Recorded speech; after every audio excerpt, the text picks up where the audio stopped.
It is Tuesday, October 20th, 2020, and you are tuned into Dirt Tracker Daily. I'm Justin Fiedler. We've got a bunch of news items to get to today, including a World Finals update. Early entries for the Wild Wing Shootout are out. There's a new Dirt Late Model Hall of Fame class, and there's a bunch more to get to. But first, this episode is brought to you by Blood Lubricants. Blood carries a high-performance line of synthetic racing oils, and they've got you covered for all sorts of dirt racing applications.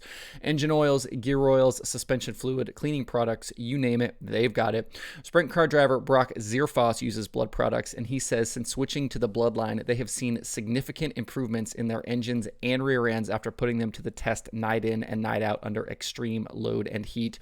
They've got a great racer support program that offers discounts on products plus free swag, and they support hundreds of racers across many divisions throughout the country.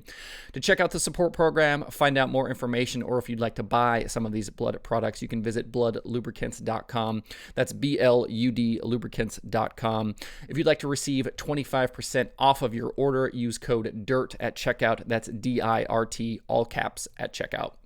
World Racing Group and the Dirt Track at Charlotte announced yesterday that there will be no World Finals in 2020 due to the restrictions in North Carolina from the COVID-19 pandemic. The event was originally scheduled for November 5th through the 7th. In its place, both the World of Outlaws Late Model Series and Sprint Car Series will still finish their seasons at Charlotte in what they are calling the World of Outlaws Last Call. The Super Dirt Car Series will not race at the event this year because of travel restrictions in Northeast. The late models will take to Charlotte on November 4th and 5th, and the Sprint Car Series will be in action November 6th and 7th. A limited number of general admission tickets and pit passes are available for both events at worldofoutlaws.com.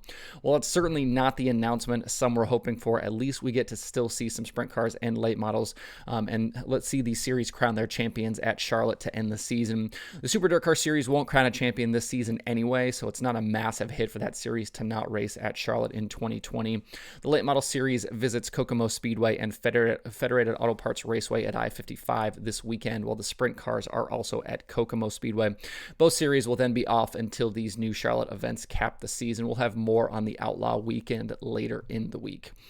The new Wild Wing Shootout event coming this January to Arizona Speedway should draw a nice field of 410 sprint cars, and we heard some of the early names on the entry list yesterday.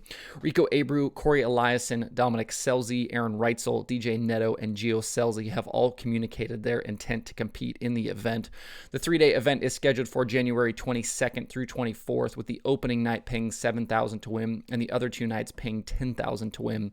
IMCA Modifieds will also compete each night. Tickets for the event go on sale October 27th at wildwingshootout.com. The 2021 class for the National Dirt Late Model Hall of Fame was announced yesterday, with the group being headlined by Darrell Lanigan and Clint Smith. Lanigan is a three-time World of Outlaws Late Model Series champion and has 74 career series wins, which is good for second all-time. He has the most podium finishes and top 5 finishes in series history and is fourth all-time in starts at 564. Lanigan's big wins include the Dirt Late Model Dream, Dirt Track World Championship, USA Nationals, and many more. Smith is a 12-time World of Outlaws winner. He won the Have a Tampa Championship in 1993 and is a 4-time Southern All-Star champion. Both Lanigan and Smith will be joining their fathers in the Hall of Fame. Also being inducted are Jeff Akey, Wade Knowles, Bob Shryock, Gerald Newton, Bobby Allen, and Audie Swartz. Over the weekend, USAC announced that CJ Leary and Leary Racing have been fined and suspended for a violation of Section 309 of the rulebook at the USAC Sprint Car event that took place on September 25th at Gas City I-69 Speedway. Section 309 is the one involving tires. Leary was the winner that night, but the victory, along with points and winnings from the event, have been stripped from the team. They've also been fined $2,500 and suspended from the next 6 races. As is the usual line in these announcements, Leary's tire in lab testing did not conform to the tire benchmarks provided by Hoosier. Justin Grant initially finished second in the event, and he has now been credited with the win. Leary's first eligible race to compete will be November 21st. His Leary Racing team won't be cleared to race until the 7th USAC Sprint Car event for 2021. Don't forget the USAC Sprint Series is already done for the season. If you missed it, though, Justin Grant did his traditional crushing of a NOS can on his helmet win celebration in a video posted to his Twitter account following the announcement. Definitely nice to see a little bit of levity in a situation like this. Kyle Larson and his incredible dirt racing season has obviously been one of, if not the top storyline in 2020. What he's done has been absolutely nothing short of historic. I wouldn't normally talk about news on the show from outside the dirt world, but I wanted to mention that with NASCAR announcing yesterday that Larson will be reinstated for the 2021 season, his incredible run from this year will come to a close.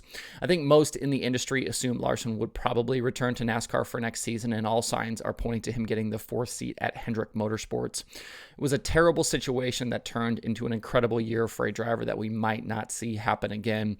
It is highly possible that Larson's dirt schedule going forward will be cut way down or completely non-existent. The folks at Hendrick are making a big investment and taking a big risk bringing Larson into the fold, and they will want to protect him and their situation. When he raced for Ganassi, I believe he was allowed 25 dirt races a year, but I could see that being cut down to maybe only a handful, and maybe only when the season isn't going on.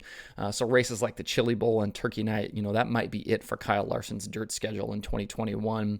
As 2020 winds down, make sure to enjoy the few dirt starts Larson has left this year. His performance has been incredible, and getting to see him run for a full year on dirt in his prime might be a once-in-a-lifetime situation. So I just wanted to kind of mention that today. It's something hopefully most folks have been really getting to see and getting to enjoy this year, because again, we might not get to see it again. There is only one show on the streaming schedule today, USAC 24/7 on Flow Racing.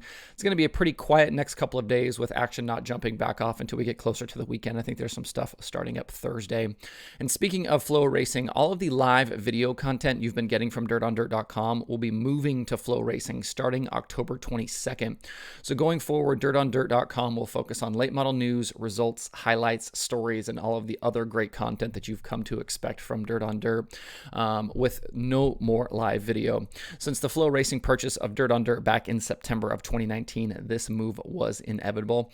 I listened to a podcast recently with Flow Racing General Manager Michael Rigsby, and he said it just makes sense to have all of that live video content over at Flow. Flow is built for that. They've got the infrastructure, things like the app, and it just makes sense to have all of that stuff over there. So all live video on Flow, all the other dirt racing or dirt late model content that you like will still be on Dirt on Dirt.